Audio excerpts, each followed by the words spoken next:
It's time.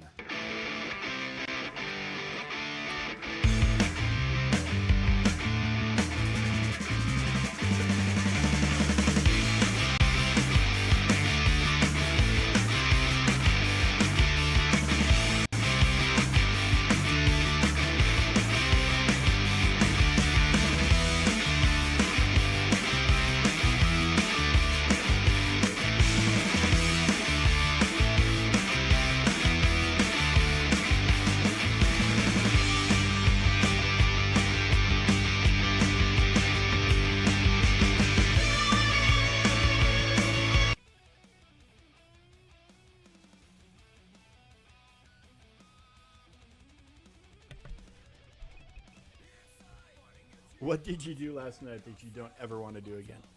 I need to hear this. I need to hear this. I need the deets. Give me the deets, Graxy. And halfway through episode 3 means you're almost to some of the best Star Wars they've ever put on a screen.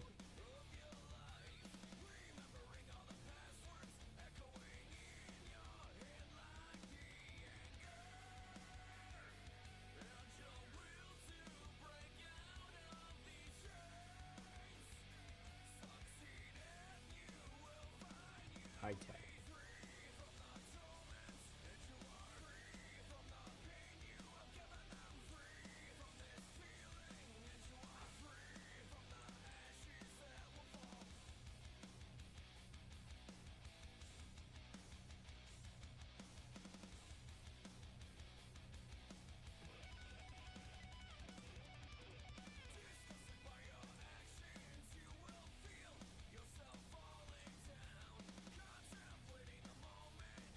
Oh yeah, dude. Yeah, yeah. That intro.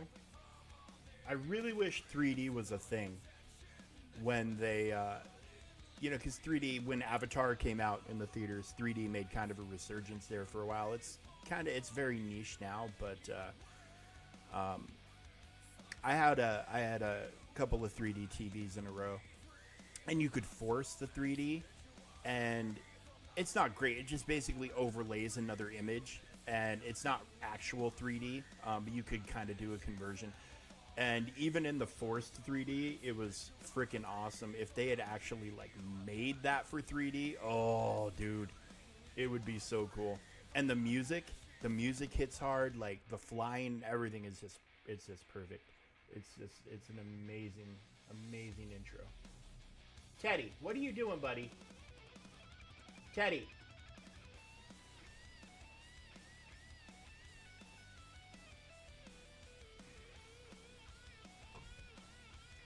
He was up in that window. I'm afraid if he jumps too hard and puts his paws out, he's going to knock the screen out, babe. I think we need to half close that window.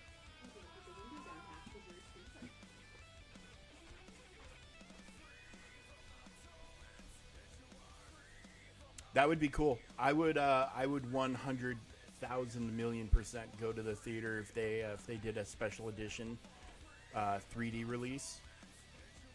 It's very, very niche. It really is. Like the people don't like wearing the glasses, and I get it. It's kind of a pain in the ass, but there is some technology that lets them do 3D without the glasses. But yeah, they could do some really cool stuff in Star Wars if they did some 3D. But again, it's so freaking niche. Right, and so there's another problem. If you need glasses for correction, and and you need to wear another pair of glasses to be able to enjoy a movie, like that's going to be moderately problematic. But they have been working on ways to do 3D without having to wear glasses.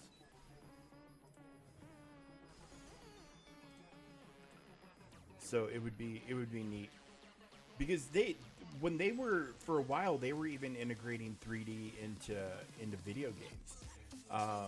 So like the three that stand out the most to me, they did 3D in Batman Arkham City, which was pretty good. It wasn't amazing, but it was pretty good. You could get kind of motion sick playing, and even I am not susceptible to motion sickness. Even I would feel it after a while. It would done in very short bursts. But they Assassin's Creed 3 had 3D, and in that one it was the first time they really let you on a ship.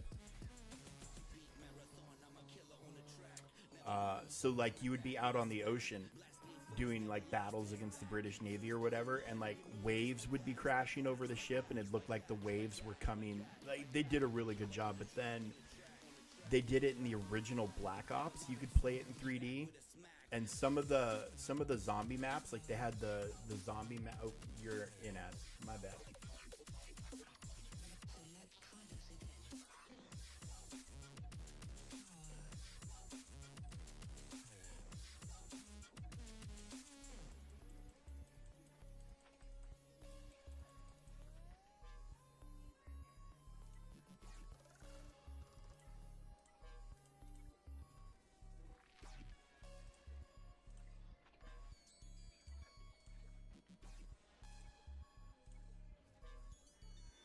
So anyway, yeah. So Black Ops, the original one, some of the zombie maps had some amazing 3D stuff in them.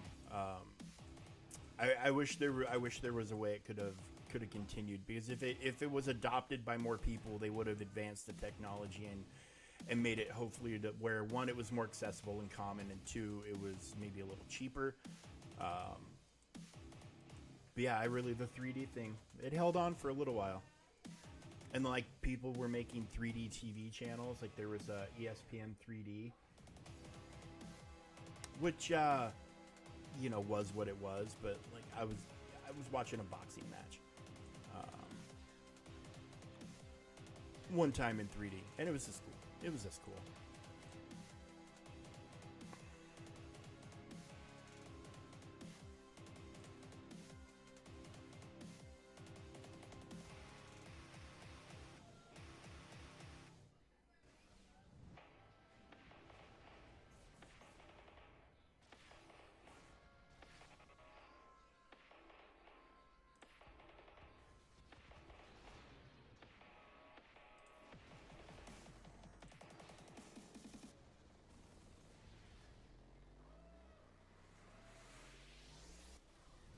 So we got last day of TB, and of course we got ourselves some more conquests we'll be working on, working towards datacrons and all that, and getting feats, and hopefully we'll be able to red crate in just a couple of days. So we're just more or less going to be doing what we need to do over here on the second account, and then we'll go and spend couple hours on the main account, and then call it a day. And probably gonna end up taking tomorrow off.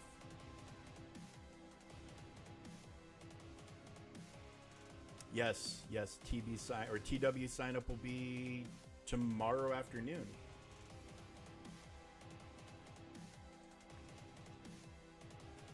I'm honestly, I should look to see if I've even done anything with the Datacron yet on this account. Not that I have, other than Jedi, not that I have very many teams that my Datacrons will really function with.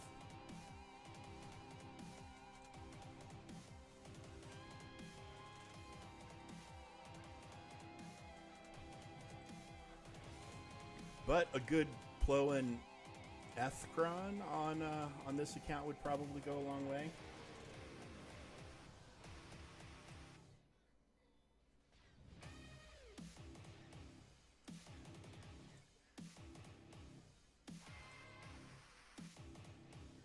Yeah, the level 3 tank revival definitely make a difference also.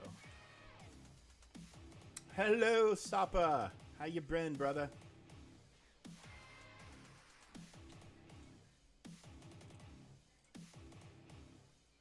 Congratulations. Who was it? Who's your first?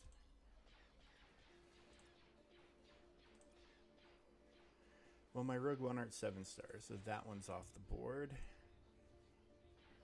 Who's this? Rolo? For some get one, we'll Rolo this up. perfect. Gladiator, nice.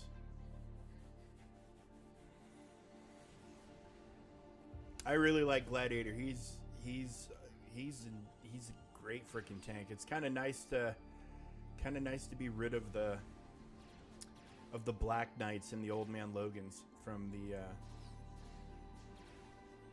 everything. Like, they're kind of with teams they're supposed to be with.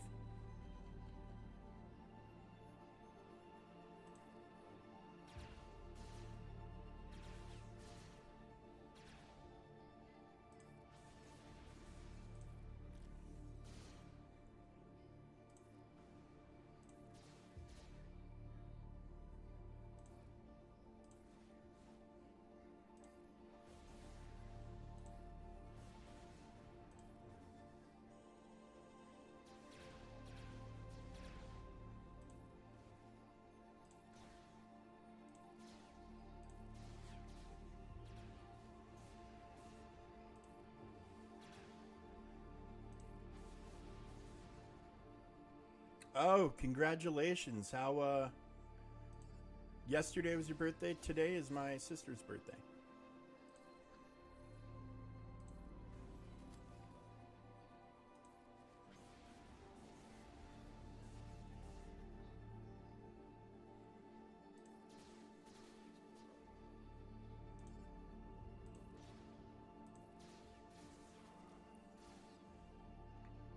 Being an adult is awesome.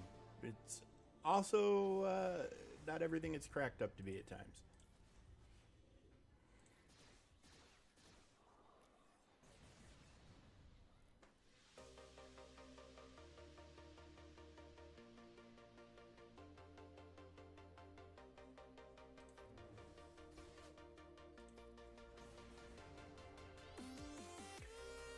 What's Third Strike?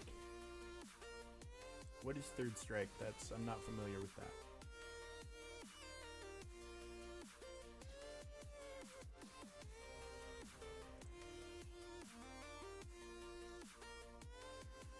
Oh, I forgot there's an ATST on this.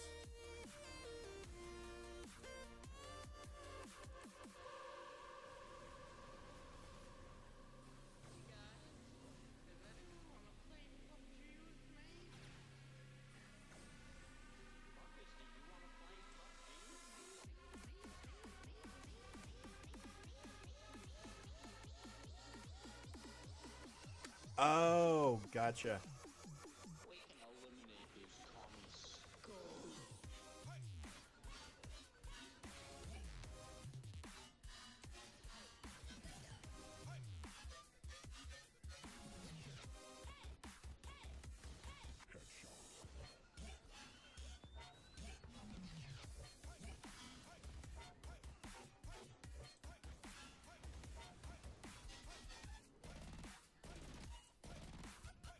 Mm. Does anyone want to play PUBG with me?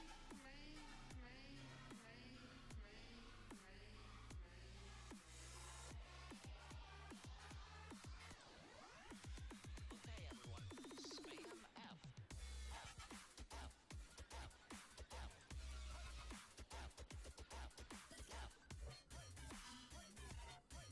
You know what? I'm just gonna go ahead and deploy. I think I've done all I can. I think I've done all I can. Does anyone have a vertical foregrip?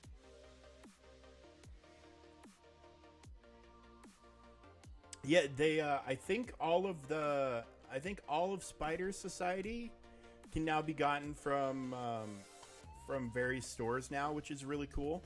I just finally 7-starred Pavateer yesterday.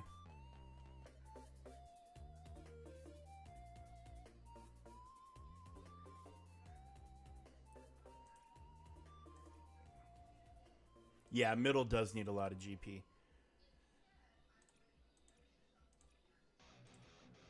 So I rolled. I for whatever reason last night I played around rolling more crons and I got a Rogue One cron and I realized it was because I didn't do it on stream.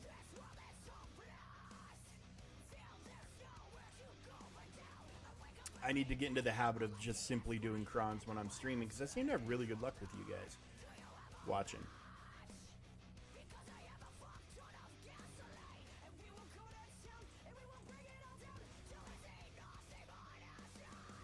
Every time I'm like, oh, let's do Conquest on this account, and then I start, and then I'm like, why am I doing Conquest on this account again? I can't get anything. I'm just doing it for whatever rewards I get out of the box, I guess, which is fine. You know, rewards is rewards.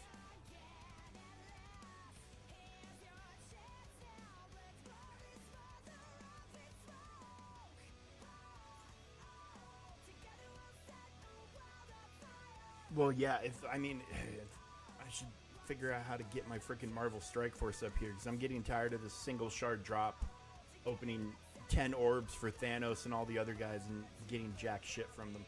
It's really, really, really aggravating.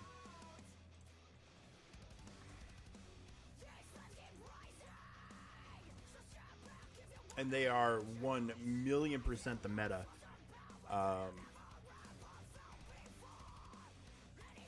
There are still people who are clinging to Super Skrull in their teams, and the Annihilators are just walking through them. Most everybody has dropped Old Man Logan at this point, unless they don't have anything better. But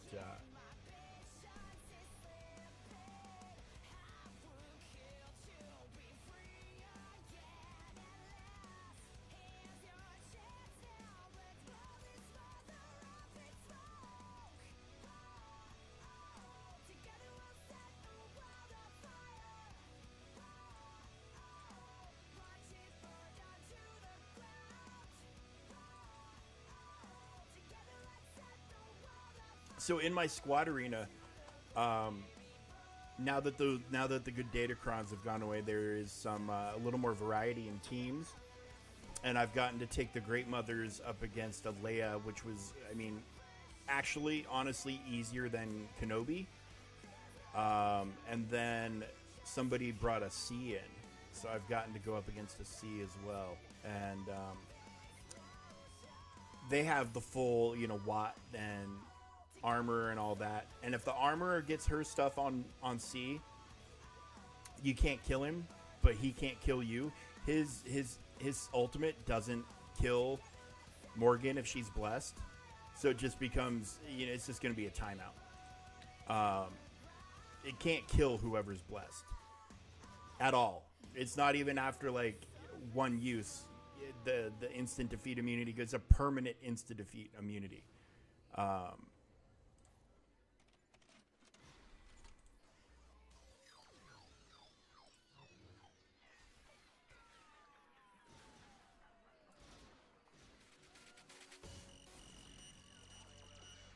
And he's also, but he's, for whatever reason, this is also something I think the developers need to take a look at. Whenever you're trying to Doom, if it's up against Geos, you have no choice but to target the summon. You have to target the summon with the Doom. It doesn't let you ignore it. You have to target the summon.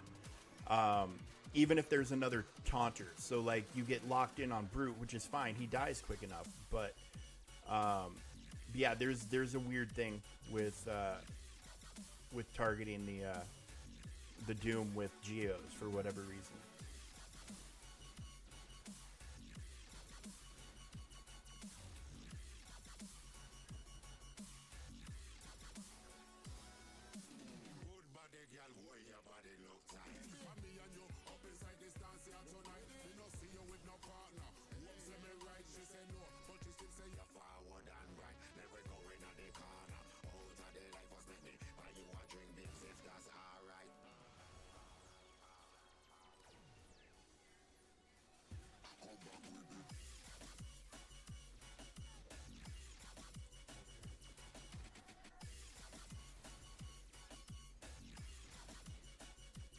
But yeah, Leia was absolute joke to take out.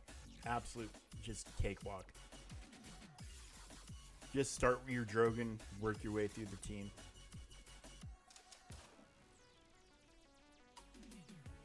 So I'm hoping somebody throws like an SLKR down and some other stuff so I can try it against everything. But It seems like with the cron, pretty much everything is subject to termination, which is pretty great.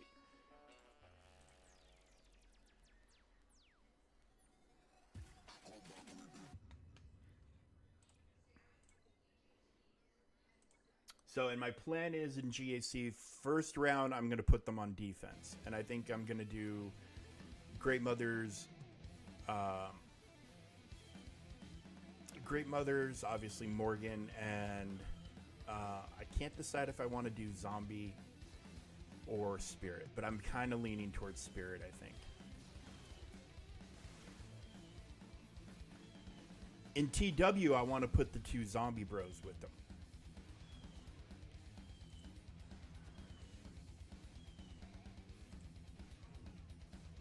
Because I don't... because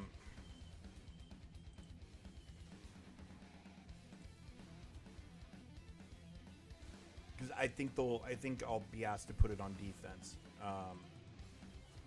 Or they'll have me... I mean, there's only a couple of us that have her at any sort of relics. So, I mean, maybe they'll have us put it on defense because it's going to be a pain in the ass for something to kill. Although I suspect Bane would probably still make short work of it, maybe.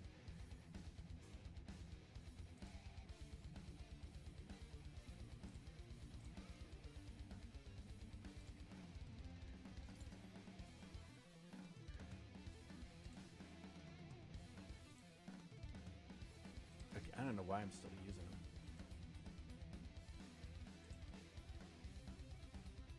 Oh god, you know what? My motivation playing them just went out the fucking door. Completely out the window.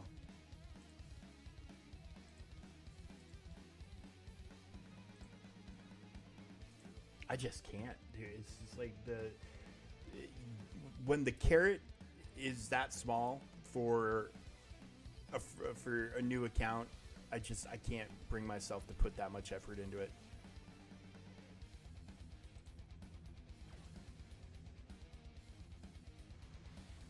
And it is an insanely small carrot. Conquest on easy.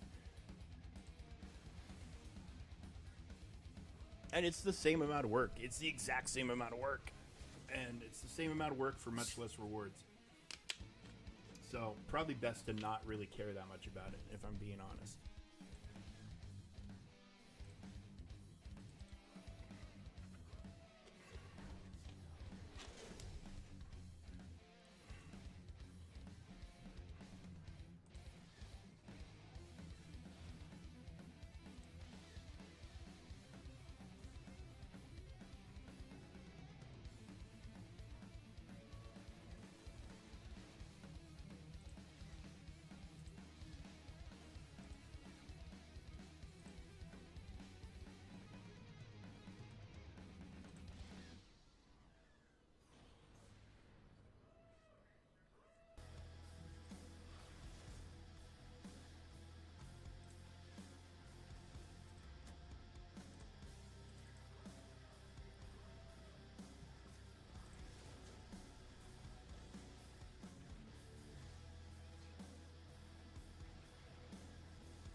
There was a new assault battle today, isn't there? Ooh, okay. I've yet to do this one, but I mean, look at all the Ewoks, and I need to work on 3PO. So, and 1 million.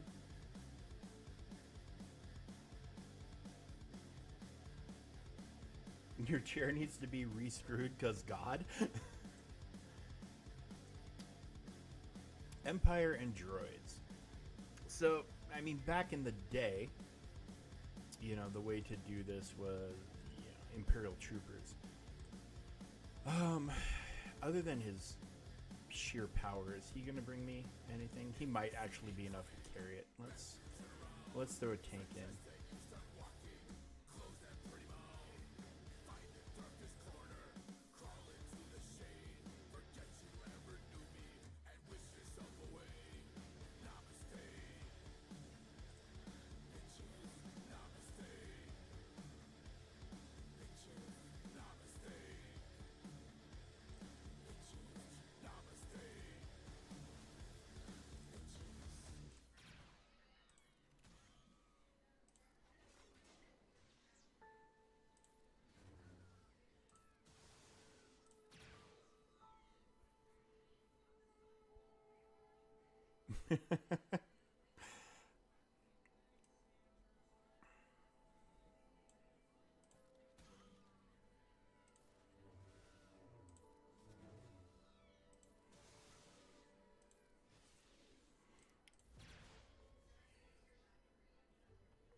I remember when you needed the careful use of this could make or break these runs.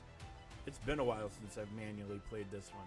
I mean, it's been a while since I manually played anything other than Secrets and Shadows, which I am so desperately on the watch out for because I'm really curious how the Great Mothers are going to alter how that assault battle plays out. The Great Mothers with the zombie bros, I mean, it could be pretty easy.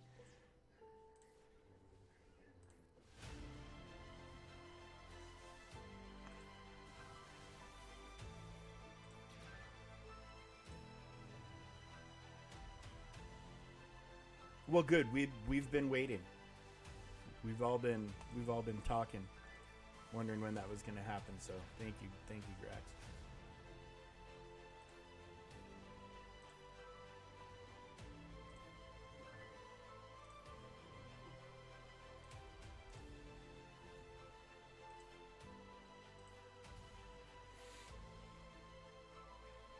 Yeah, survive. Well, and then eventually, if you got your Imperial Troopers high enough, which is about the time when people were unlocking Executor and C, so people were getting a lot stronger Imperial Troopers, with the right setup and good RNG, if you got the right start, you could just turn meter train this entire event, which is what I ended up doing on full auto. Once you got the train rolling, it was hard for them to stop it.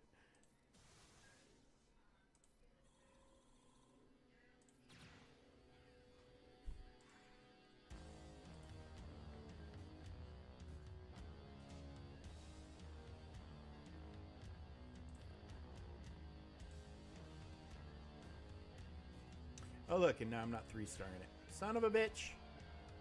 I should have saved Merciless Massacre. I don't know why I used it on the last wave.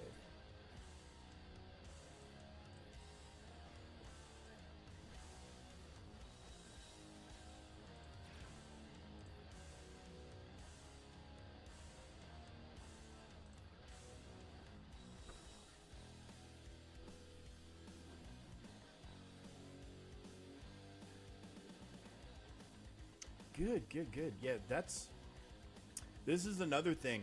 We have that person that was asking about credits.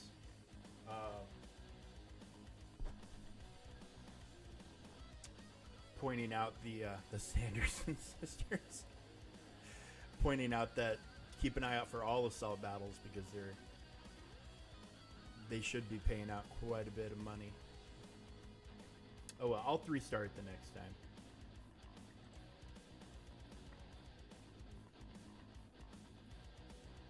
I don't need to relic him for anything right now, but I really need to relic him and him for their ships and for life in general.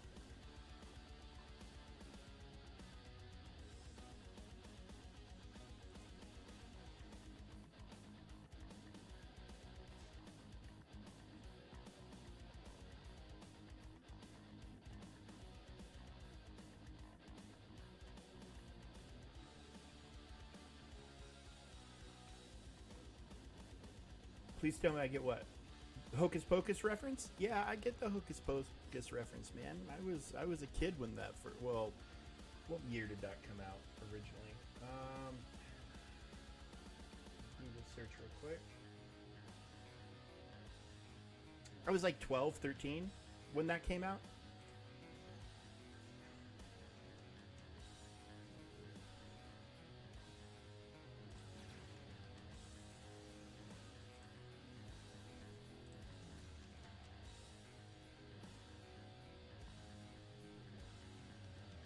Ooh, it does.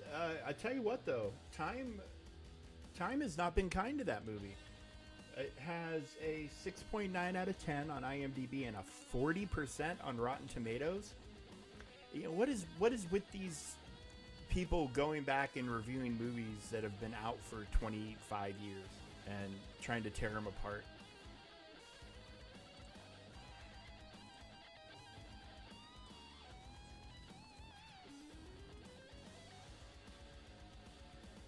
I don't know. I mean, honest to God, as out of touch, you look at an IMDb, Rotten Tomatoes, or whatever, and you look at audience scores compared to critic scores. It used to be where they would line up somewhat, and nowadays it seems like things that people hate are things that critics love, and things that critics hate are things that people love. And I'm I'm completely fascinated and curious as to where the hell the disconnect is coming from. Like, what metric are the critics using to measure movies, and is it done equally? Is it done, like, how is it being done? Because why is there such disparity between the two categories all the time?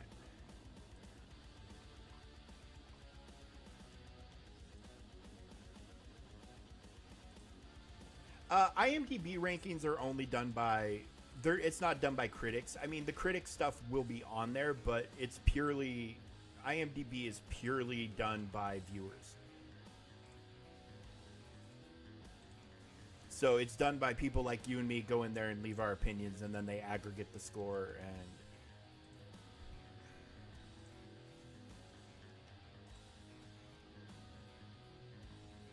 but yeah, Rotten Tomatoes, like, I mean, I hate to keep throwing a very dead horse under the cart and beating it with a stick, but The Acolyte's the perfect thing. It was like, I mean, 89% on the Rotten Tomatoes meter, so very, very loved. And then the audience scores were in the teens.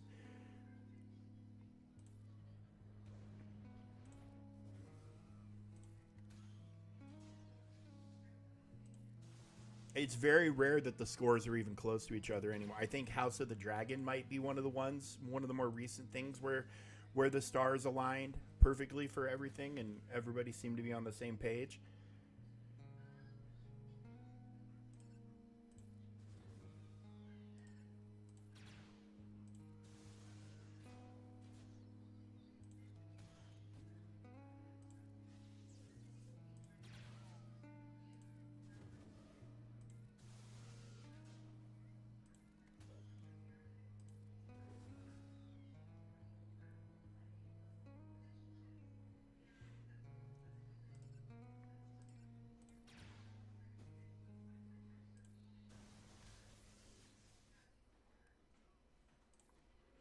Um, The Acolyte had good and bad, just like a lot of things. I should have just had him toss Merciless Massacre to him so I could just wipe these guys out and be done with it, but I didn't do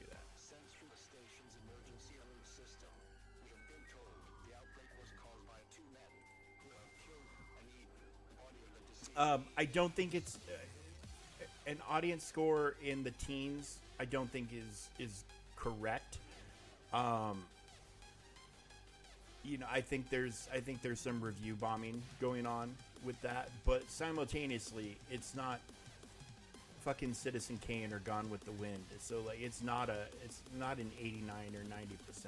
It's, you know, for me, I would give the show, like, if I were doing an absolute, completely honest assessment, Oh yeah, in everything, in video games and all of it, everything gets review bombed. Everything. If I were being a 100 million% honest assessment, it would be the Acolyte would be probably, I would say a 70. I would give it like a C minus. I think it missed more than it hit, but when it hit really well. So like there's definitely some arguments to be made about you could ramp that score up a little bit. Based on like the lightsaber duels, I thought were outstanding. I thought the gentleman that played Master Soul also outstanding. Like no problems with that.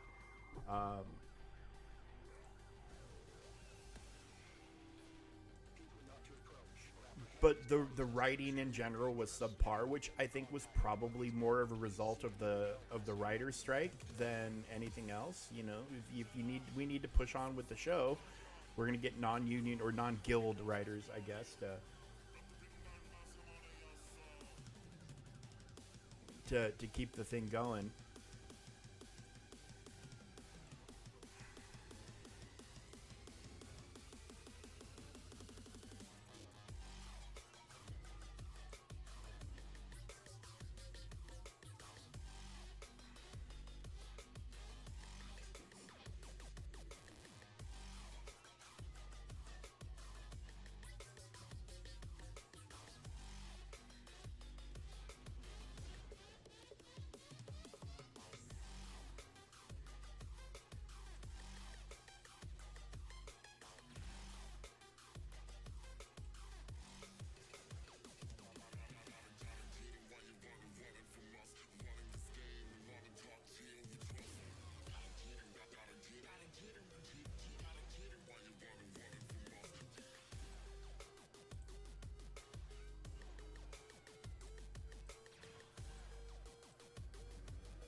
I don't know. My big thing with the Acolyte right now is it's dead.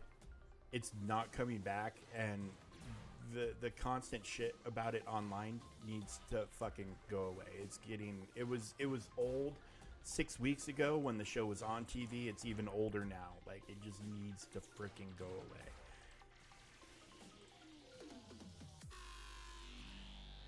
I don't care how awesome a job Manny Jacinto did. I don't fucking care. I don't care that he said it's his life's mission now to get season 2 made. I don't care. It's dead. Disney isn't going to throw fucking 9 figures at a TV show again to have it fail as miserably as that show did. It's fucking dead. Let it be dead and move on with your lives. There's no amount of petitions you're going to put up that's going to make Disney bring the show back. It is not going to happen. Of all the things that aren't going to happen, that's not going to happen the most.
right, well, we probably hit our limit for what we're getting done in this assault battle, but hey, we clapped ourselves a decent amount of Ewok shards.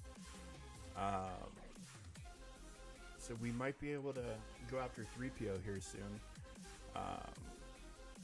Which, you know, is kind of the missing link for us to be able to go after Jedi Knight Luke.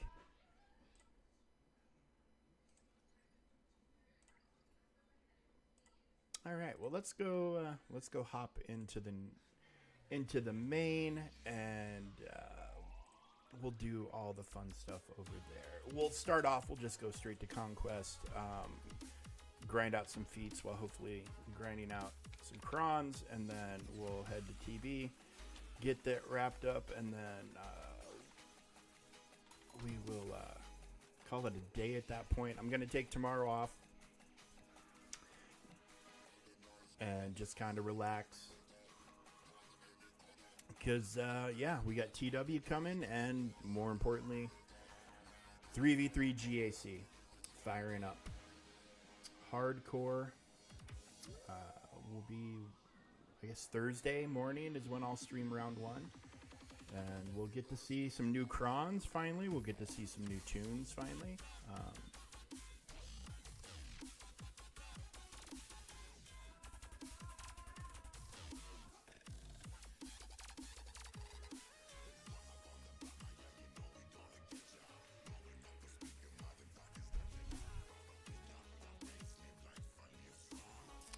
Gotta remember to hop in. I almost forgot to hop in here and do this before reset. Keep my rewards flowing. Damn near forgot to do this.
I mean, this cycle of doom, nuke, doom, nuke, doom, nuke. I'm not sure how much I trust this team to be a defensive team. Just because of how whatever their AI and programming does for placing the doom. I think they're gonna always go for the leader when they're on defense.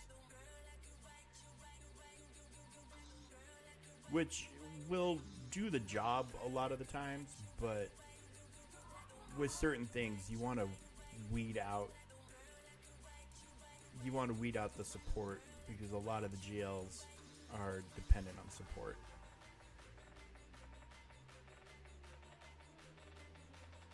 I'm doing good, Battle. I'm doing it. The Great Mothers are amazing. I'm going to legitimately say they are amazing. In fact, I think CG undersold them to us.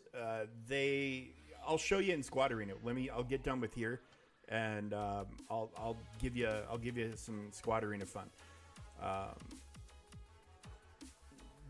They are a game changer for the Night Sisters. Like, we now have two Night Sister teams that function completely different from each other, but they will definitely bring the Night Sisters to some higher levels right now. And it might be because of the Datacron that well, some of it is because of the Datacron they were released with, but right now in Squad Arena, they're killing everything. They struggle against some weird things like Malgus and whatnot, but like I'm killing Leia, I'm killing C, I'm killing JMK, I'm killing Leia. Like I'm taking out GLs with a marquee. And it's not even close. It's not even like a super long struggle. It's more or less what you're seeing now. What's going on with the old cat?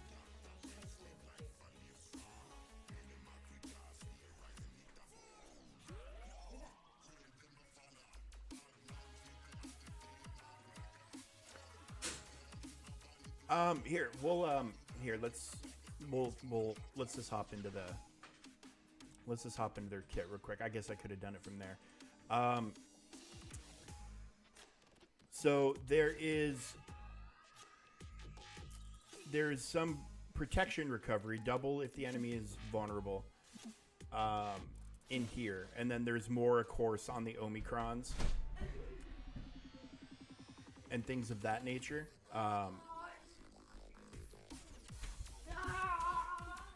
They gain a pretty nice boost to max health.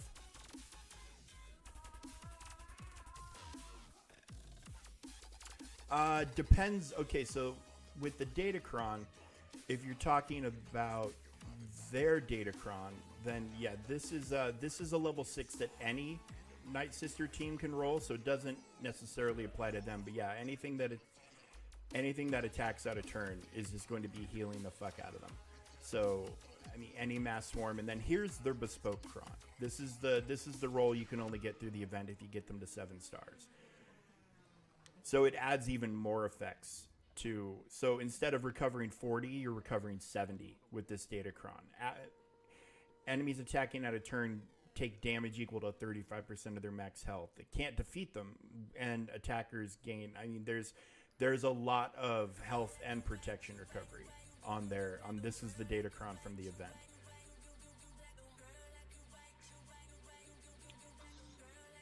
But yeah, as for passive non-Datacron healing, hello Hap, hello. So for, hang on a second, let me grab this pack while I'm thinking about it. I don't want to forget.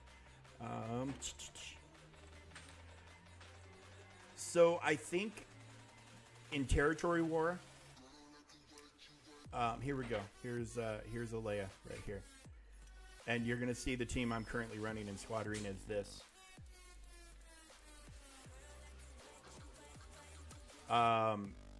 This is what I'm running for Squadron. She's the tank. So I dropped Zombie and I dropped the other two in lieu of their offense. It is the Great Mother's Cron. This is the Cron that came from the event. So interesting interaction with Doomed and Blessed here when Han Solo is present. You can doom him, but he gets the counterattack. But then that counts. Maybe that's his bonus turn and not the counter. But he'll immediately get. But you get to use Doomed before he gets to use his thing.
That was a 217k crit right there.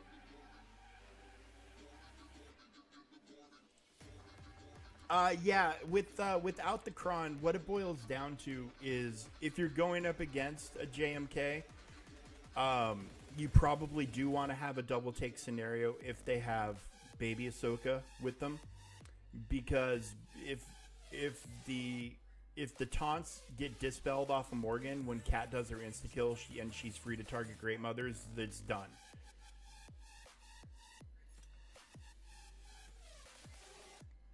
Like that's the issue that we have with JMK is it's only the person who's blessed is immune to insta defeat, and so if they can get away around from the taunt and get to the Great Mothers, the fight's over with. So yeah, it's a pretty reliable counter, especially. I mean, you can. We tried it a bunch of different times where we would go after General Kenobi first or go after Cat first. The problem with not going after General Kenobi first is everybody but the blessed person is stuck behind the taunt. So if you take him out, then you're free to unleash your whole team onto her. Oh, I'm talking more to Battle Fries, and everybody else is kind of narrating. Asajj does work.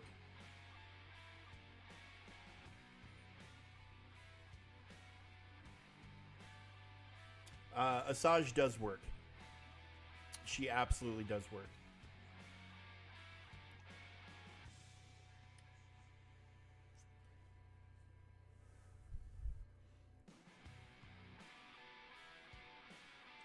Well, so okay, so here we'll go back to what we were doing before. We'll take them out of the picture real quick, and we'll drop in Zombie, and we'll go ahead and drop in Asajj. We'll drop this, and we'll just go to this Kron. We'll go to the generic Night Sister Kron. Now this guy doesn't have a General Kenobi, but it's modded way better.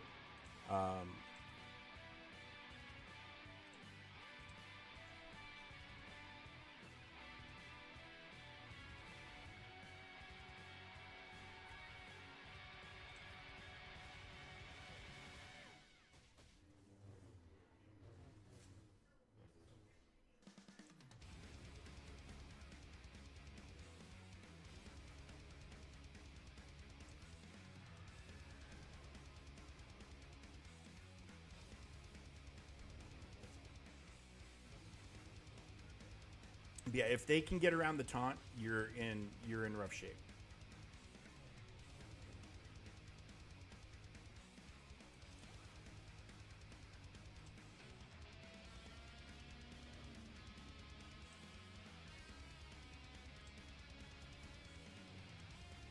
And without the offense to nuke stuff out, you're in trouble.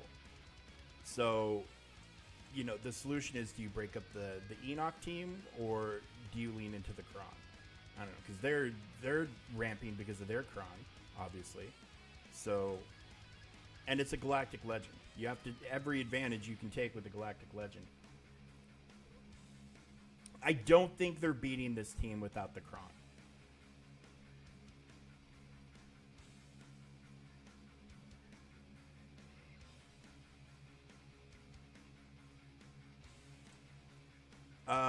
The one that has like 65 ohms, is that the one you're talking about?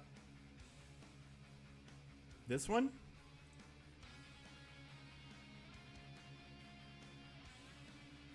This the one you're talking about?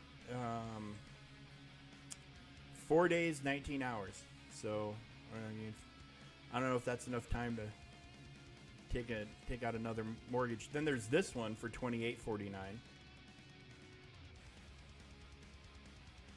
This is a pretty decent value. Okay, so Battle Fries for Zetas. I still need for Great Mother's team. I don't yet have Mother Special, Morgan's Unique, Night Trooper Special, and Night Trooper's Unique. Would you say it's a priority for these Zetas? Well, so Great Mothers should, since they're the lead and they're kind of the engine behind the team, you wanna give them all theirs as soon as you can. Morgan's Zeta, where was it at? That's her Omicron. I think this is her Zeta.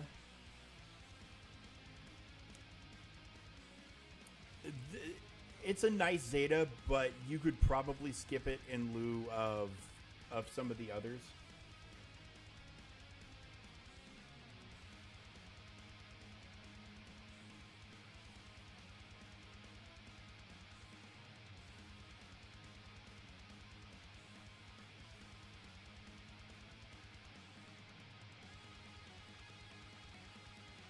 Oh, that is too bad.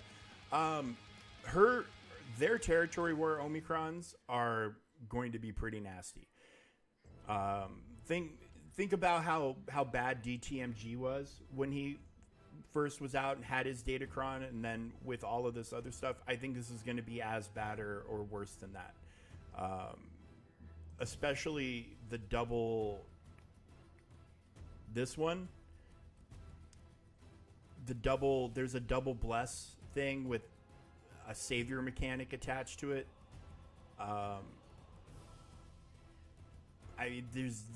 There's a lot of crazy shit.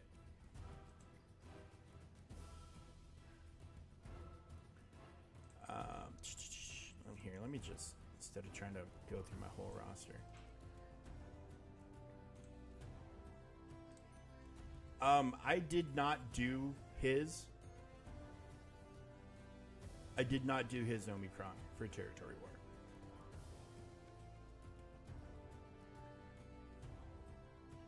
It's fine. Don't get me wrong. It's absolutely fine, but it's also to me it's not going to make or break the team.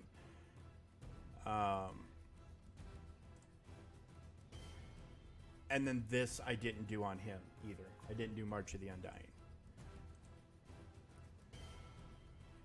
It's fine, but it's not going to change how the team is working that much. It's not going to make a huge difference.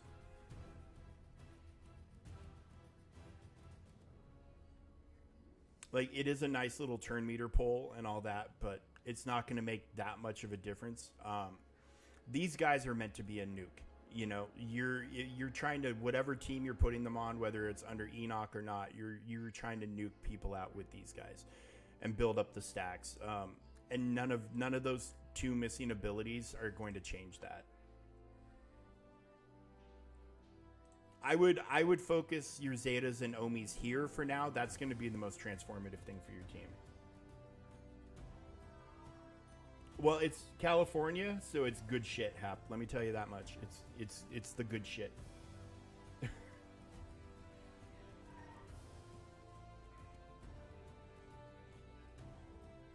Yes, I would get the unique on Night Trooper for sure, but focus on the Great Mothers, and then with Morgan,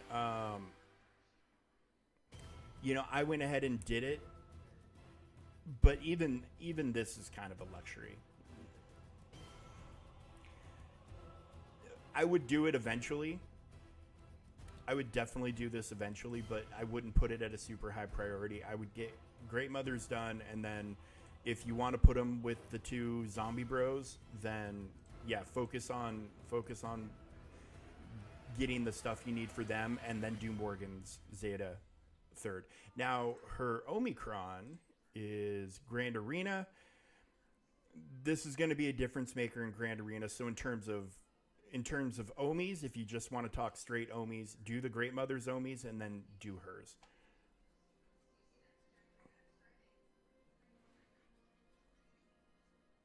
Is that Frenzy on as many turns as these guys are taking? Frenzy is going to be nuts. Great Mother's first and Night Trooper is unique, then Morgan's unique, then yeah, do that. But yeah, you want these guys at the highest level of power you can get them at.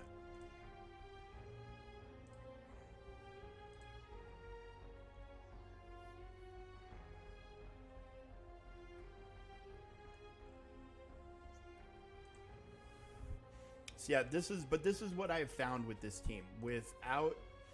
Without their curated Omicron or Datacron, their offense seems to be a little low for GLs of this power. So Yeah, and there's no, I mean, there is no baby Ahsoka, so I don't have to worry about them missing the taunt. I just need to worry about damage. In Squad Arena, I can absolutely throw these two in with them, and everything will be okay, offense wise, because these two guys pack a pretty significant punch.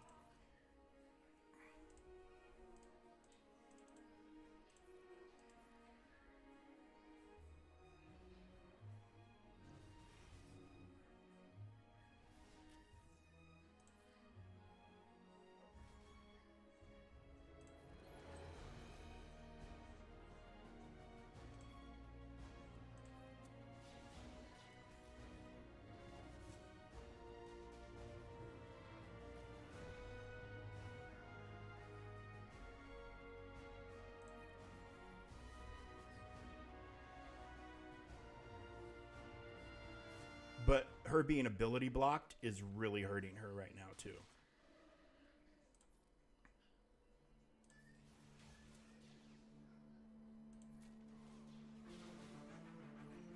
Because her mass swarm is supposed to be the thing that nukes guys out. You know what I'm saying? And without her being able to mass swarm anything...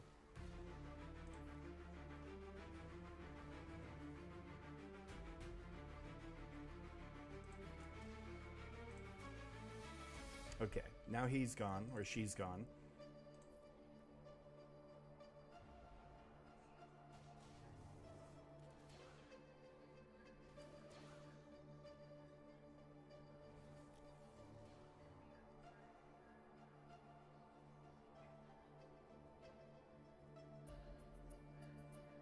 Yes, I think, I mean, I legit do think that with,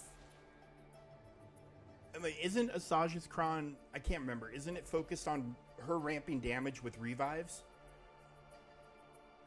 Yeah, Talia's pretty good.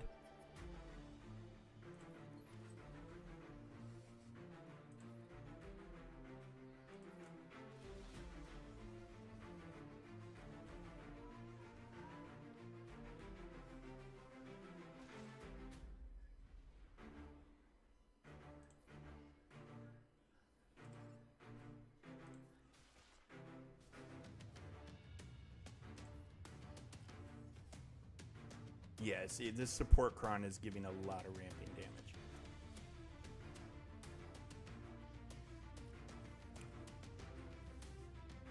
So I think for the next 3 months, if you have their Kron, you're going to be taking this team out. This Kron on this team, I mean, as you can see, they just stacked support. Just stacked support. Yeah, I haven't looked at her. I haven't looked at that. I don't have that Omi, and I haven't looked at it in a long time.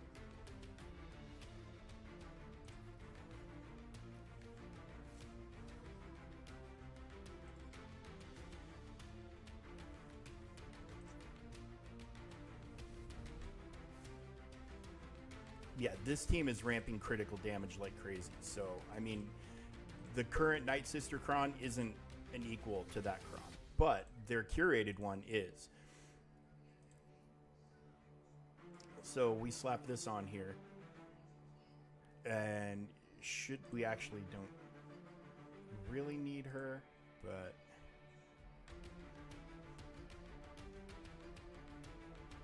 maybe we should stick with her.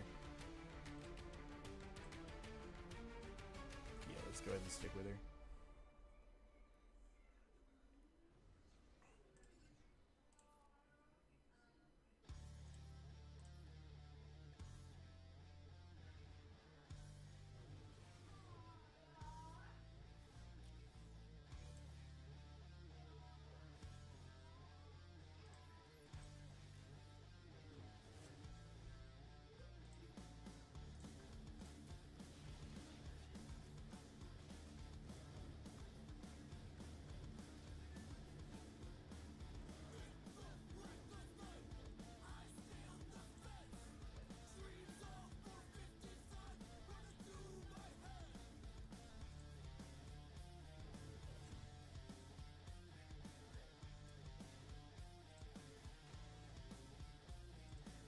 You see, you notice these guys aren't getting blinded right now either.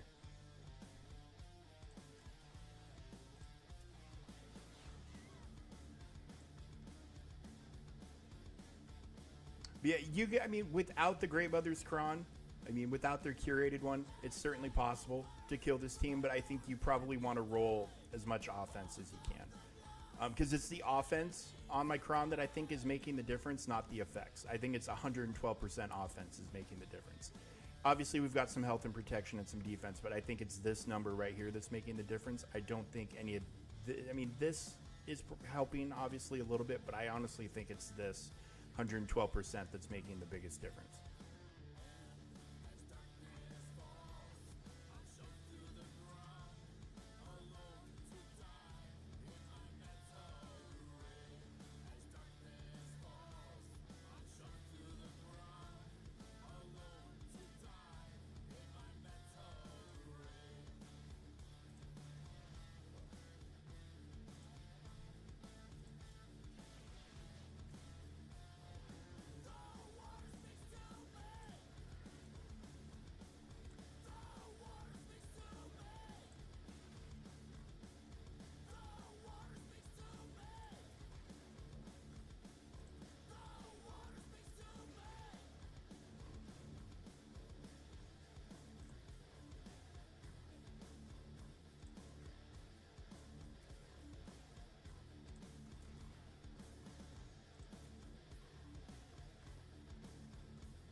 So yeah, I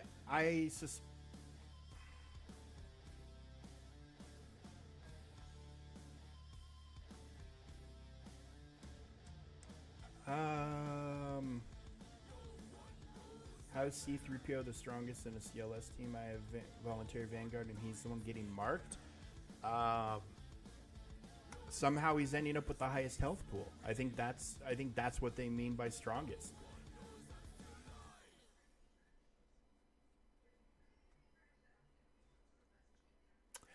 Blight is a little bit of a thing, but it's mostly just about their crit damage.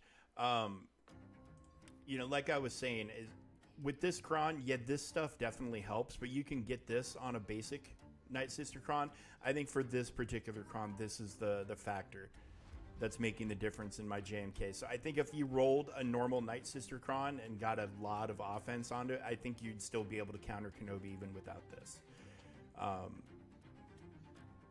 Could be wrong. That's just a guess. I haven't dove that deep into the Night Sister Crons because I have this. You know, I'm not spending a whole lot of resources trying to tweak with that. But that's my feeling, is the fact that they're hitting so hard is the reason they're being successful.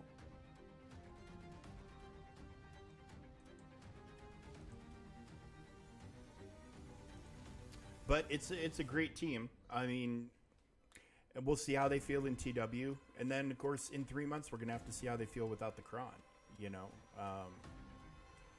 It's always going to be one of those things. Like, we just went through 3 months of the Gungans having a Cron. Are they going to be the same team once their Cron goes away? Probably not. You know, I don't think they're going to be the defensive powerhouses they've been. And so, you know, it gives you some pause. Like, okay, well, hey, we're investing in these teams, and you're giving us this power level right from the jump, and then that power level is going away once the Datacron is gone. So, do we need to make the characters more powerful, or do we need to make Crons? How do we balance it to where if these teams are dependent upon a Cron to do amazing stuff? That's a problem with Crons going away.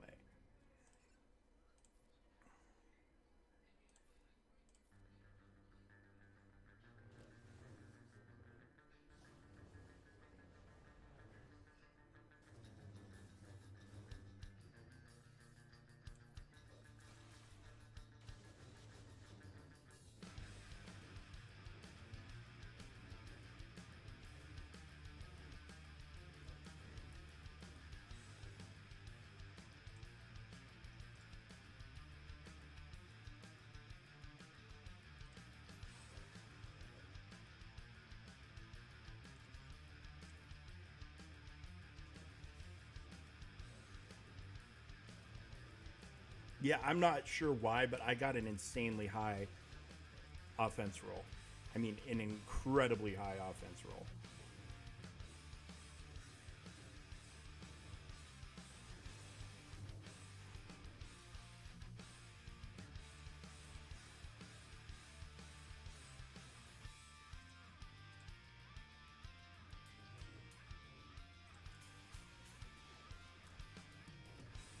Yeah, it's definitely less focused on blight if you're putting them with her, and just more about full on, just full on damage.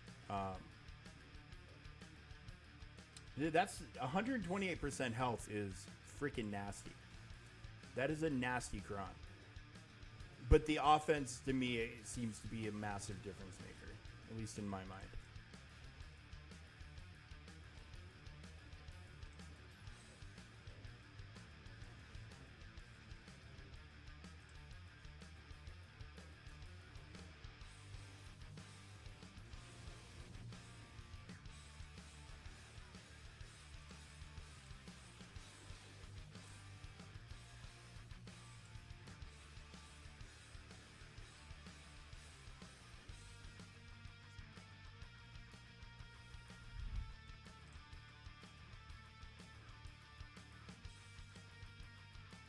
Three more.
But I think they're a very, very fun team.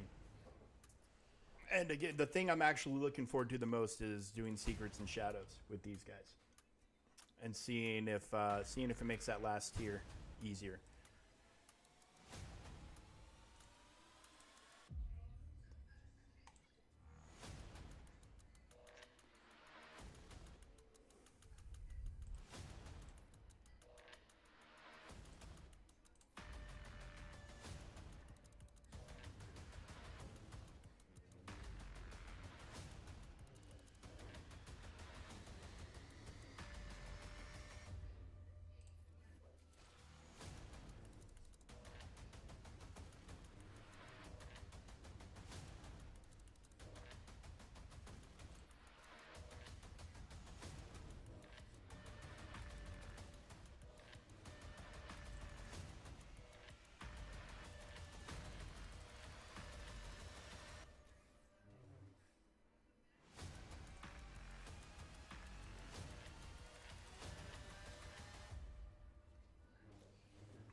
I'm also noticing their health and protection recovery doesn't seem to be triggering all the time.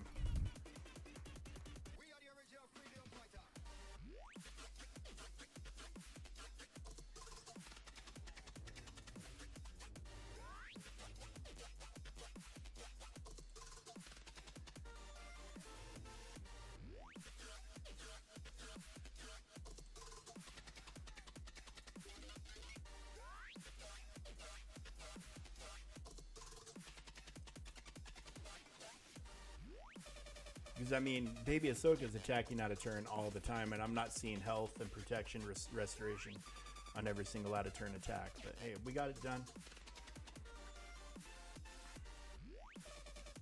So now, unfortunately, because my geos kind of suck, we have to do we'll just do a couple of these today, and then move on to other stuff from...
Oh, hey, look at that. Boom. 591. So we're almost to Red Crate. Once I'm at Red Crate, Conquest is all about. Becomes Datacron Quest. Did I get 4 more? And then I'll be done with that one too. So very, very close.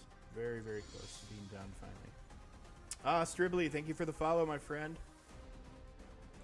And welcome to the channel. It's great to have you here.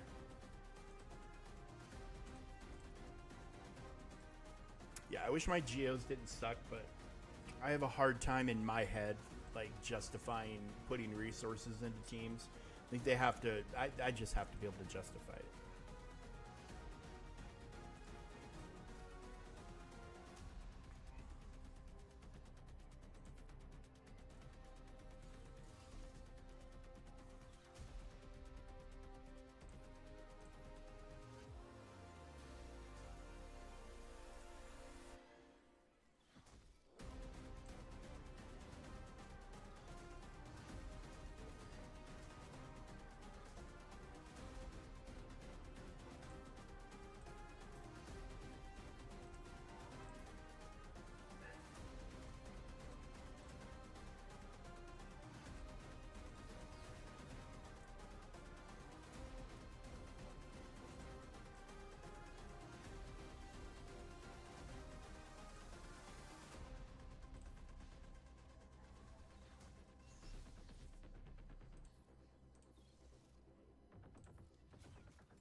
How's it going, Stribley? How you doing?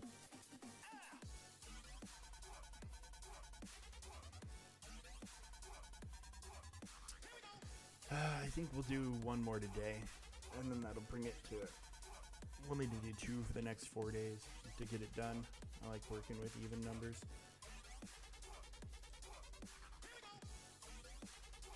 Although I'm gonna drop you, and I'm gonna bring you in.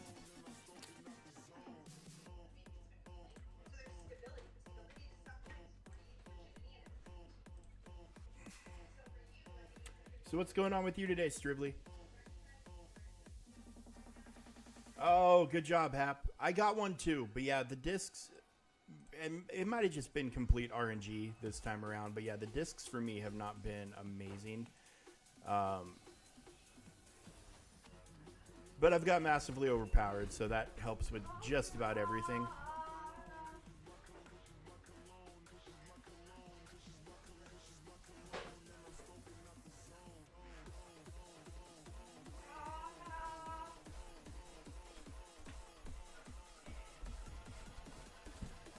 Yeah, a little more offense to get through this a little bit faster.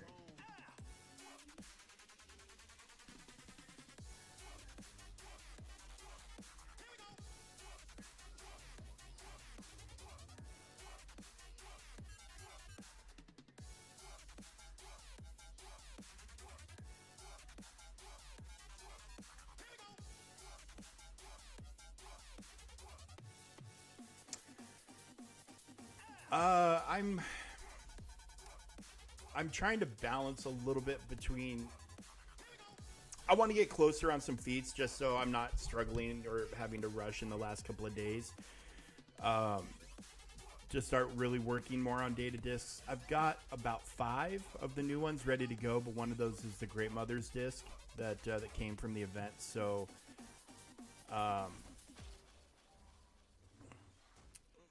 so that was a free one, more or less.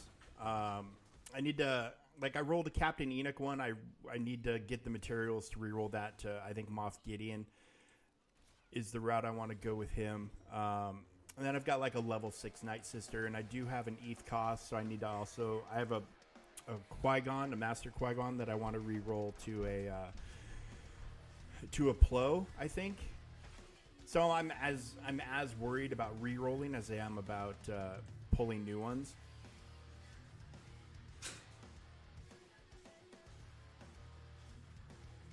Yeah, I get pissed whenever they take Zealot's Ambition out of the game. That disc is such a huge difference maker for so many teams.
Yeah, I need those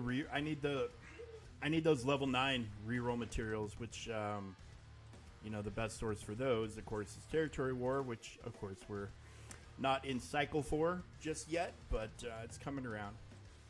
It's coming around again.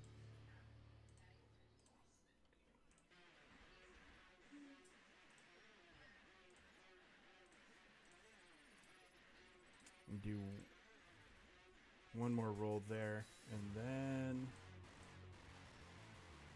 This is the one I need to focus the most.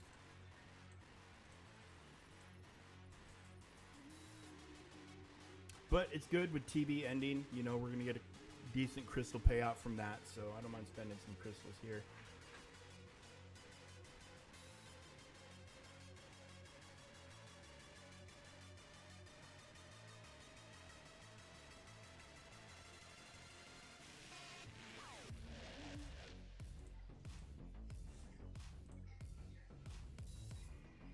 All right, so we are 39 discs away from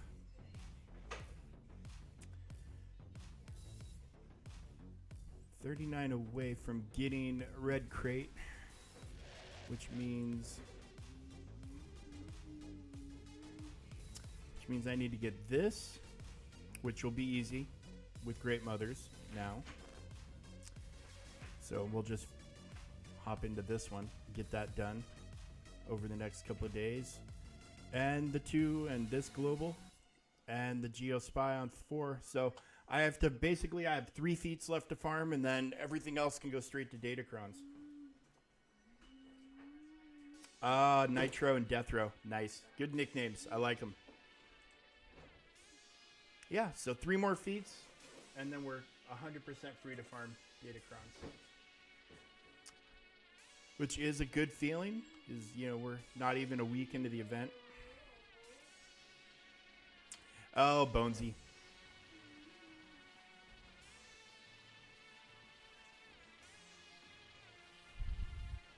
All right, well,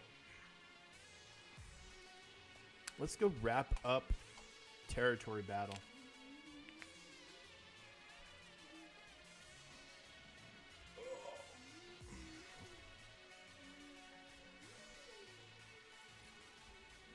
So we got our Kairos from Zepho yesterday, and the star, the all-important star.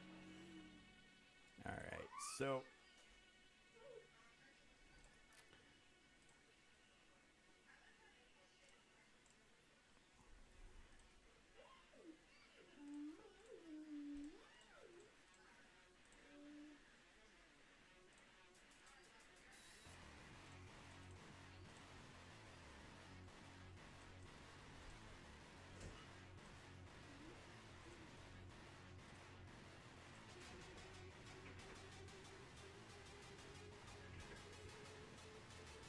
ugh.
Dodge, of course.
Of course.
And of course, we need one more turn to get him gone.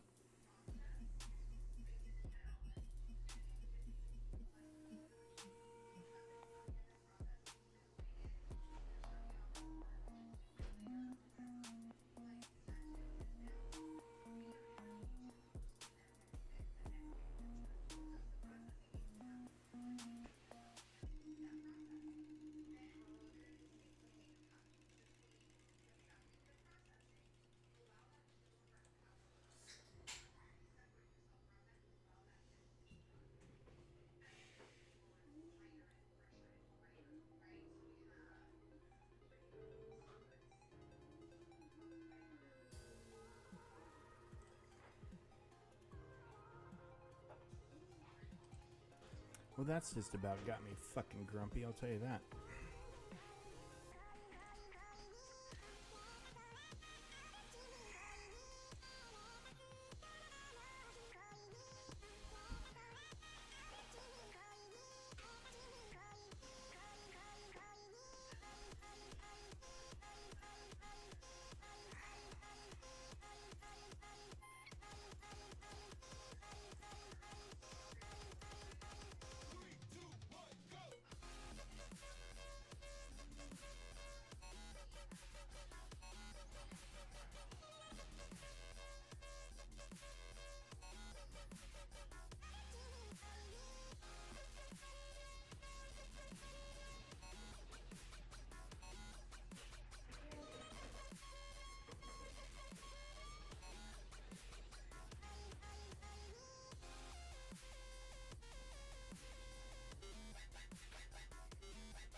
Yeah, I was going to turn on the Huts Hangout, but I had some stuff going on, so I couldn't sit down for it. But were I in that session to answer that question, I would remove attacks that hit under protection.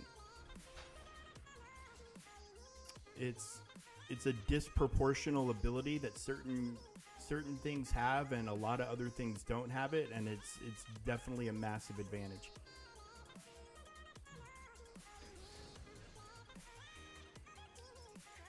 JMK would be vulnerable to a lot more counters if he was not able to ignore protection on his ultimate with Cat in the team. And you're talking about a team that's already tremendously advantaged with foresights and healing and savior and an insta-kill and everything else. I mean, and an insta-kill turn one. We're not even talking like Nihilus that takes a couple of turns to build up to it. We're talking turn one insta-kill.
Um,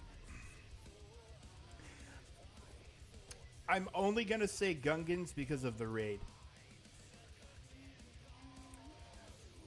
If they weren't one of the better raid teams, I would say Inquisitors.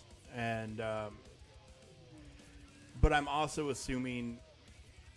Oh wait, so yeah, no Gungans. Like, are you in a position where you're getting Reva shards? Because if you're not in a position where you're getting Reva shards yet, then the Inquisitors matter less. Though their ship is pretty freaking awesome. You're getting Reva, then yeah, definitely Inquisitors. I guess it depends on your other raid teams, I suppose, as well.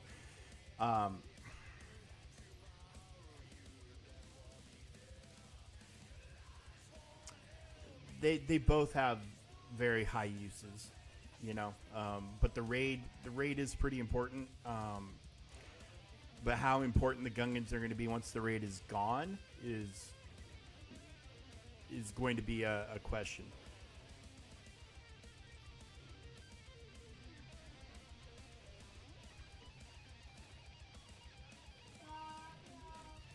Because there's a pretty decent number of counters for Gungans that are relatively cheap even now, and that list is going to get bigger now that their Datacrons are gone.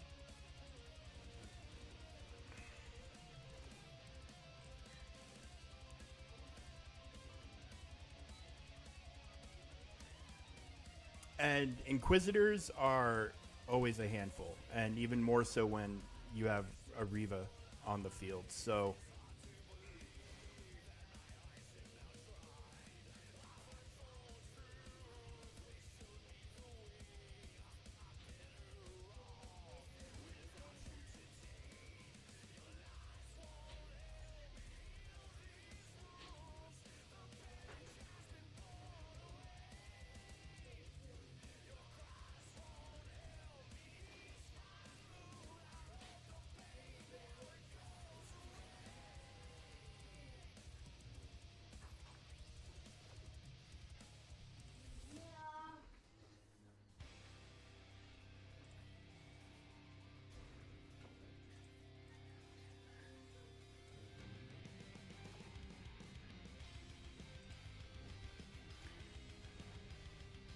oh no, I think he means in his guild. He's in the top 10 in the guild. I don't think he's in a top 10 rating guild. I think that's what he meant. Am I correct on that, Hap?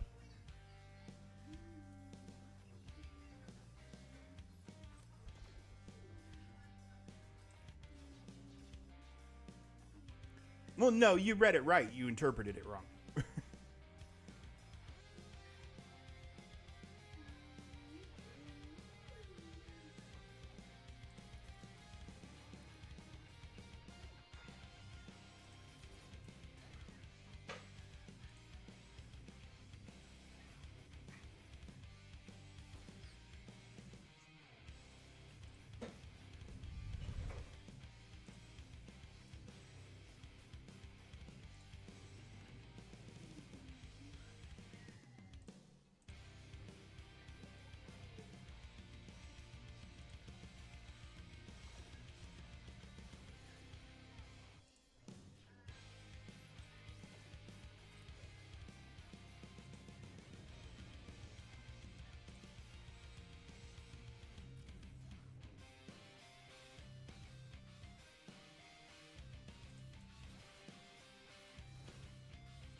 Yeah, I consider myself a competitive player, and I wouldn't even want to be in a top 10 guild. The pressure, if you think playing now is pressure, go to a guild that's in the top 10. You'll see what pressure actually is. I don't want that kind of pressure.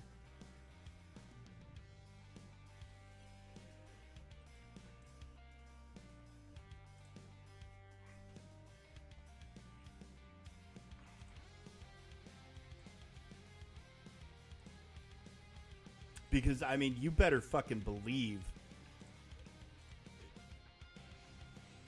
You better fucking believe that those guilds have, like, if you're not spending, if this much money. If you're not unlocking these characters by this date, you're gone. Like, and we're talking, they're probably giving a couple of days of leeway.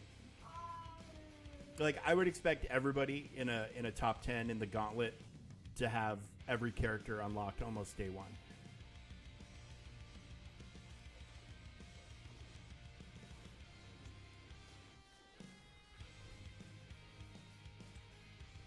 I forgot auto's broken. I'm like, why isn't anybody using abilities? Because fucking auto's broken.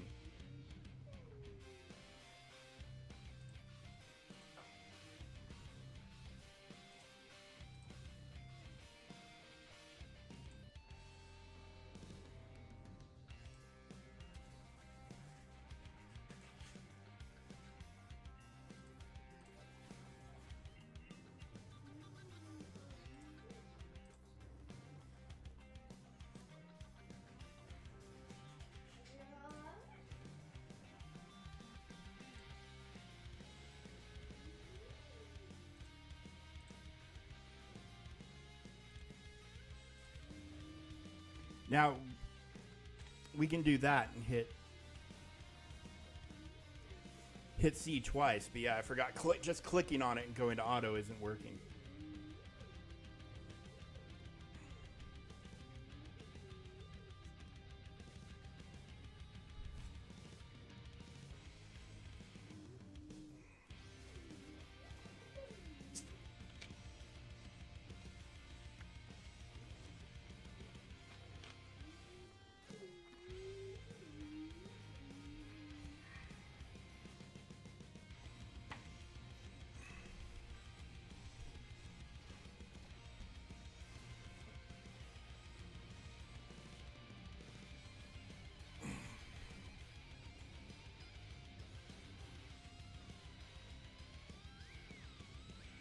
It is a lot of Omicrons though. 65. That is a huge chunk of Omicrons. That's almost a year's worth of Omicrons from Galactic Challenges.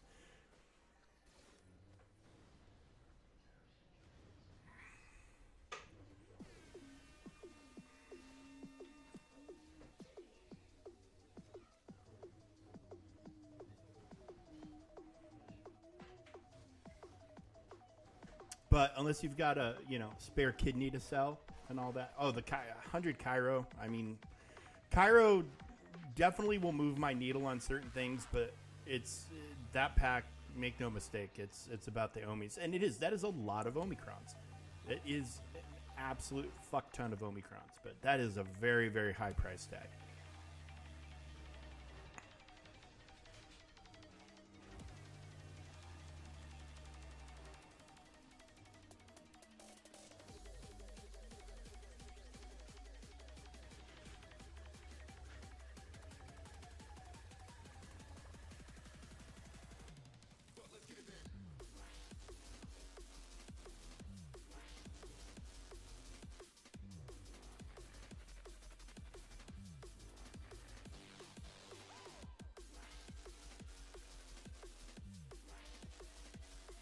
Is it 200 of each Cairo? I mean, well, that is a good chunk of Cairo.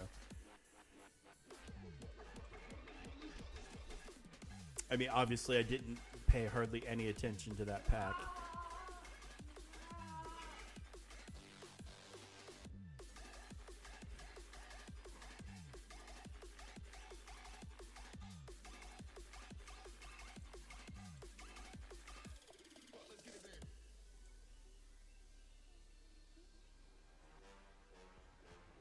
Yes, they've blessed us with the ability to buy it twice. So, I mean, for the low price of $400, you're getting almost 2 years worth of GCs of Kairos or of Omis.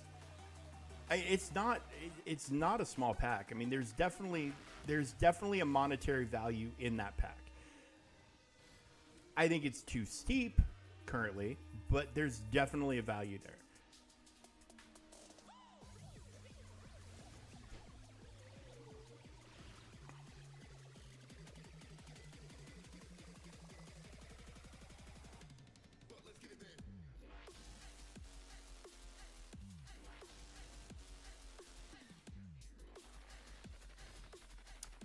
This is not going to go well.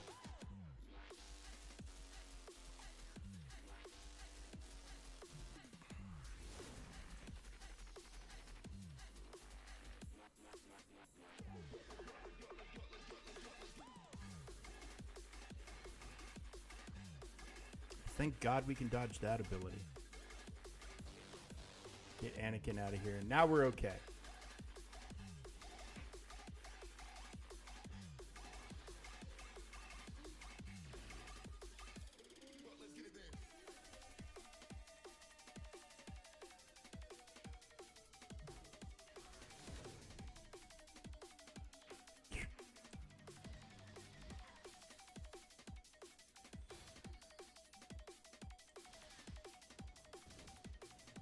You just got to get yourself a sugar mama to buy you all your Galaxy Hero stuff.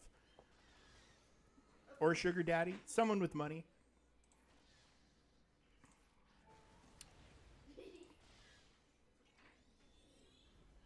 Or, you know, build a green screen studio in your house and get your streamers to pay for it like Arnold does. The guy's got it fucking figured out. Love the guy. Smart as shit. He figured that system out. Why can't I target that?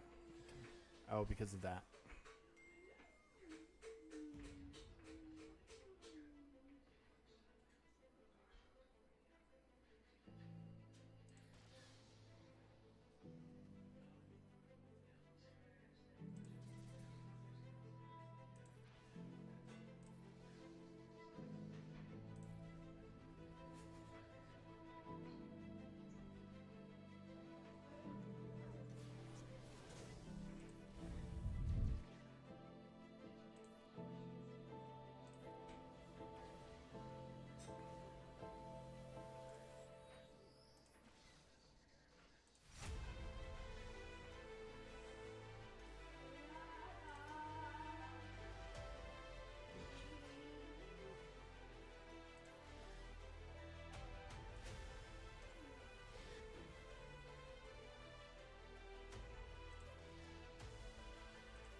Comma? Huh? What's that thing and how do you say it? What the fuck are you going on about?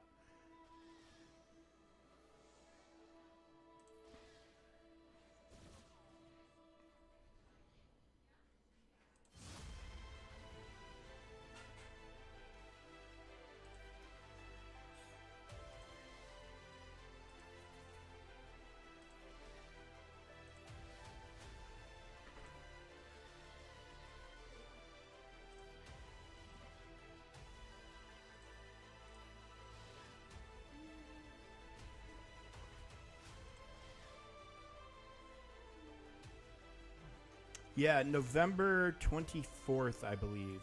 I looked this up the other day.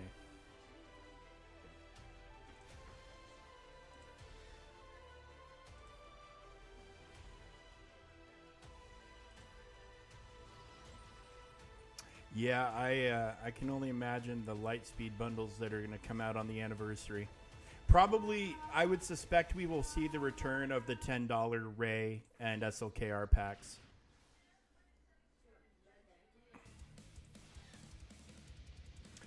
And probably some others that are much more expensive. Yeah, they'll do double drops. They'll give us a bunch of Zetas and other things like that.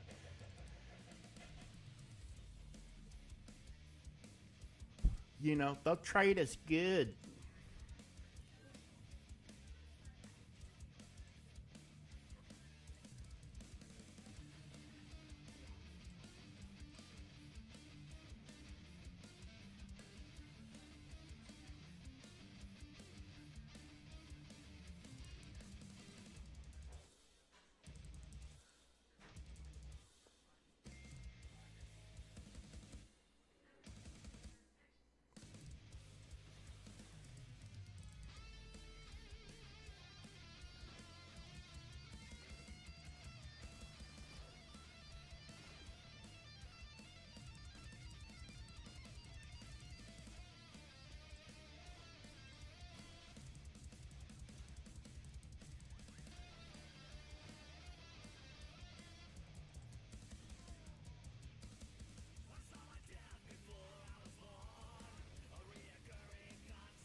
14K. Wow, that's there are people who would murder you for that kind of energy.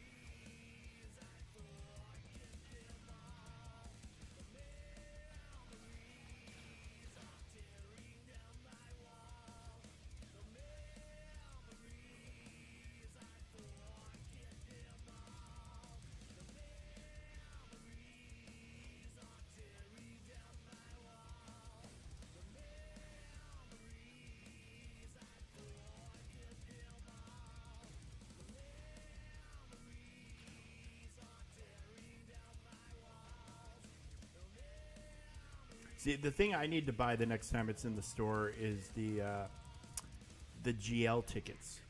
The next time those packs roll around, I need to snag those things. Oh, fuck! It sucks being an old man.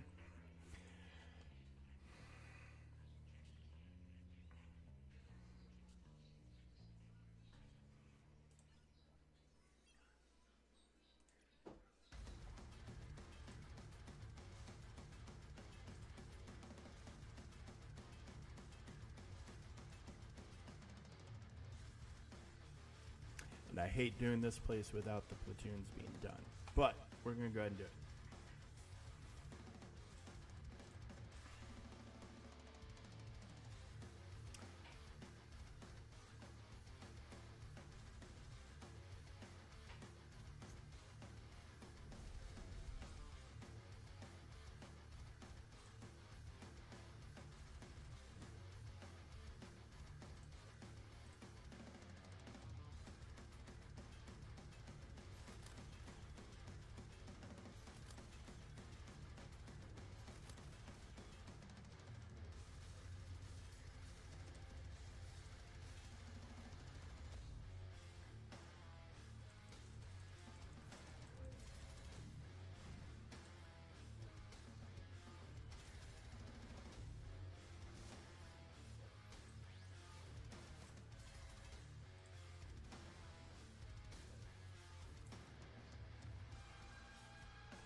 Well, at least it was his head. Nothing important.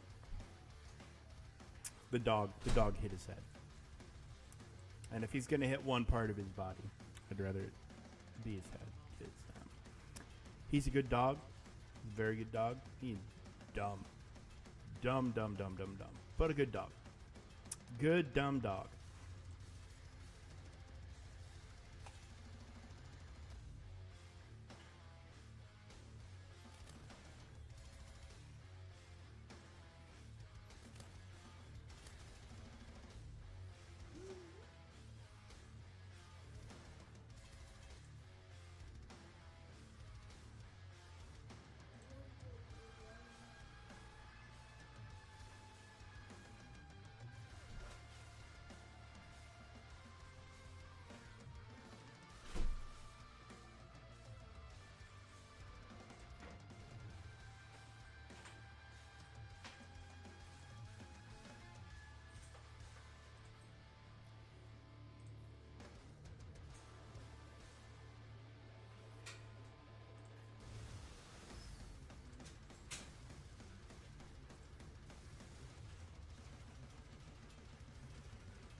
Well, yeah, and then you get access to their assault battle.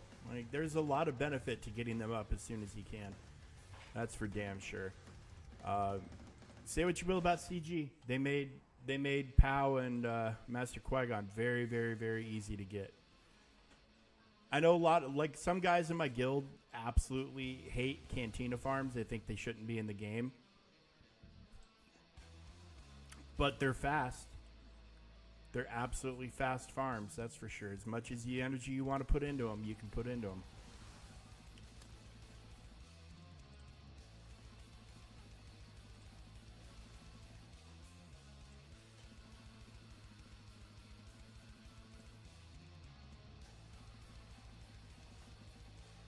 You can get that cam bundle next time it's around.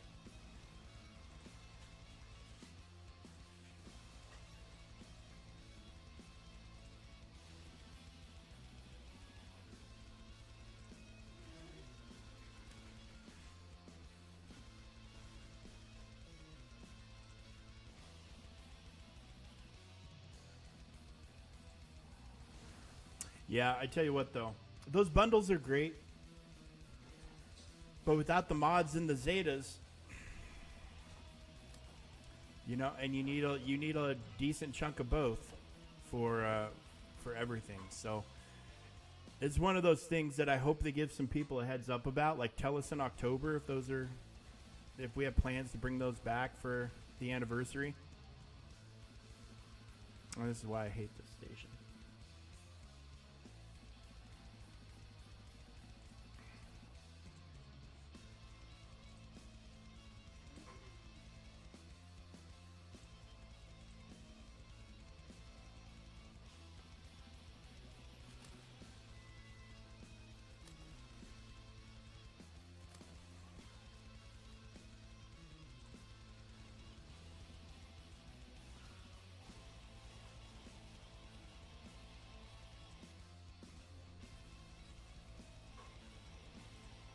Yeah, so many bonus turns at the start. But I do believe I am done with TB. Yeah, you're 100% correct there, Grax. You're 100% right. There's definitely a return on investment on certain things compared to others, and that is a big one.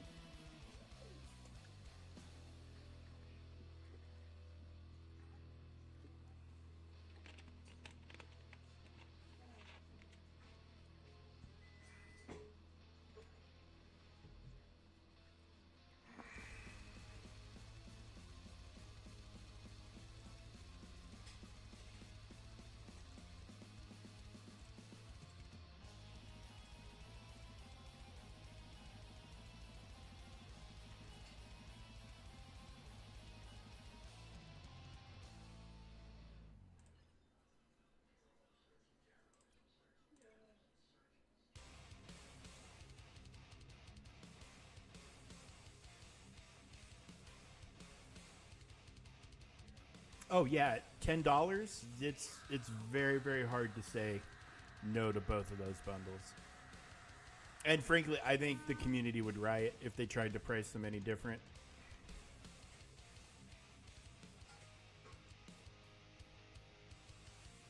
Okay, I think instructions say play dark side to 460 and light side to 420 first. All right, well, let's just...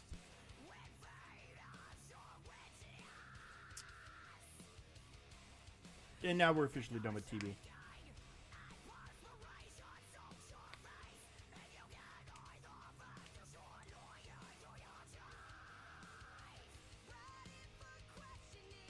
Ugh.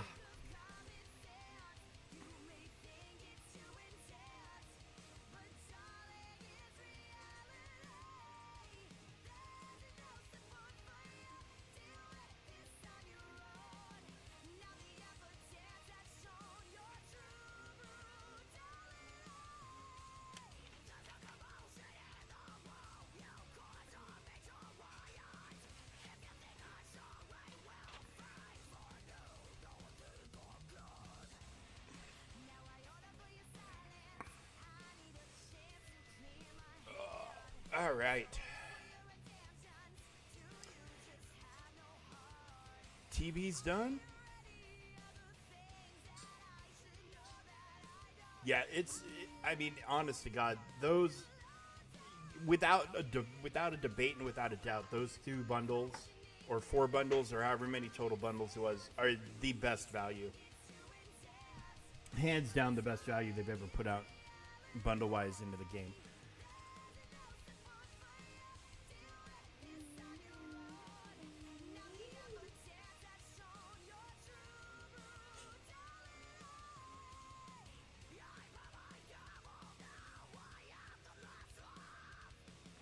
Normally I snag this, but I didn't this time.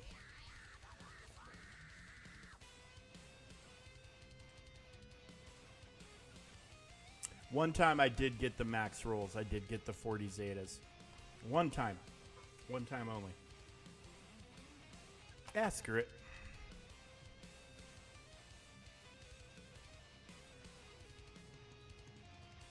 Aw, man.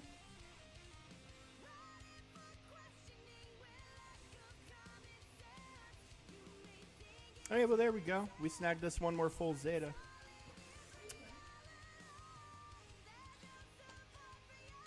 Streamer's luck kicked in a little bit, but not all the way. Whew. Yeah, that is a lot of that and that. That is a lot. That's a lot too, though. That price tag, Jesus. All right, kids. I've had a blast, but we're more or less out of stuff to do, unless we want to just sit around and chit chat. But I think I'm gonna go ahead and get out of here. I'm gonna take tomorrow off from streaming. Be back Monday, full bore and with the vengeance, and with everything else Monday brings. Have they loaded? What is Monday's? Phoenix against Night Sisters. Kind of interesting that we're not being asked to use Night Sisters. Oh, there it is. Secrets and Shadows in 3 days. I'll be sure to stream that. Oh, same day as we're getting... Oh, this is a nice day. This is a nice day for some stuff. If you have Leia Organa, this is a really good day. Lots of Zetas and other things being handed out this day. Omicrons. Yeah, good stuff. Good stuff coming up here in just a few days.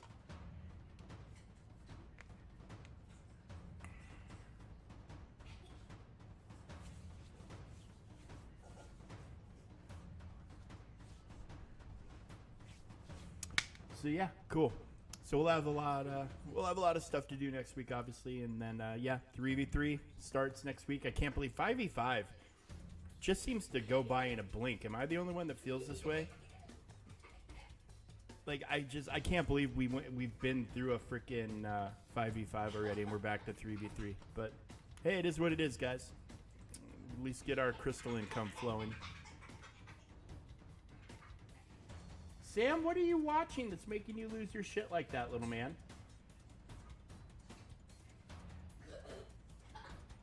I can't tell what he's watching, but he's, whatever it is, he's loving it. Anyways, guys, great having you here. Stribley, it's good to meet you. I don't know if you're still hanging around or not, but it's good to have you here. We look forward to seeing you again, and I look forward to seeing the rest of you again here in a day or two. And good luck with all your stuff. Good luck with your Datacron rolls. Dude, can I roll, actually, before I go? Since we've got...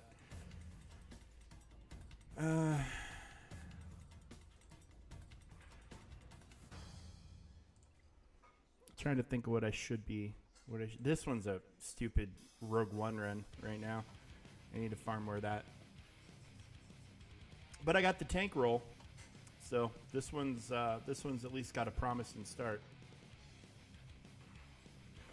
And then, yeah, I need to re-roll, see if I can get Moff Gideon here. I do want one for him, so I don't know. Maybe I'll try to turn this one to a Moff Gideon one. I'm not sure. It's honestly, sometimes it's cheaper to just start a fresh Datacron and see where you land than trying to re-roll one over and over and over again. But I do like rolling that stuff. But hey, on Monday I should have a bunch of materials ready to go. So, but anyways, guys, good times as always. Love ya. We will catch you. We'll catch you here on Monday. Everybody have a good day and take care.